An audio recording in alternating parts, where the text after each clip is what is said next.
Man, lama kau tunggu. Memang dah lama lah. Dah 1 saat juga aku tunggu kat sini. Ria. Kau tahu aku siapa? Kawan nak Tan Sri. Ni kau datang naik apa ni? Aku datang naik flight tadi. Kau pergi mana? Parking kat belakang padang sana. Flight bapak kau tu. Bukan lah. Itu dah jadi flight aku lah sekarang. Kata nak pergi tengok wayang kan? Pasport dah bawa? Nak tengok kat mana tengok sini je lah. Turki, aku dah booking kat Turki lah. Man, memang cerita tu cerita Turki man. Tapi tak payah sampai Turki. Aku sebenarnya, aku punya pasport dah tamat tempoh tu. Tak apa. Sekejap. Aku call bapak aku lah. Hello, Dada.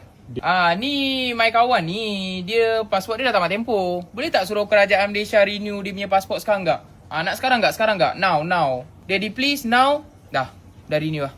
Dah. Tong sampah mana Kalau benda-benda kecil kau nak buang-buang kat ini lah. Kau nak buang apa? Aku nak buang ni, phone aku ni. Kenapa kau nak buang? Phone aku pakai 2 jam je. Lepas tu aku buang. Nanti bapak aku hantar baru. Buang kat Mana aku. sini? Man, buang kat aku je. Buang kat aku. Ambil. Man. Kita payah pergi lah man. Kita lepak rumah aku je lah. Aku pun tak prepare apa-apa lagi nak sampai Turki bagai. Ikut kau je lah. Ngam. Asal kau buang? Ni tong sampah kan? Dah buang lah. Aku barang pakai 2 jam je. Aku ambil. Aku miskin. Kau tak pasang aircon kat luar ke? Man, kat Panas luar lah. man. Aduh, lapar. Macam Tu siapa mayonnaise mak ke? kau Yuhu. Oi. Acik masak apa hari ni? Tolong hidangkan jap. Man. Ha. Mak aku tu bukan bibi.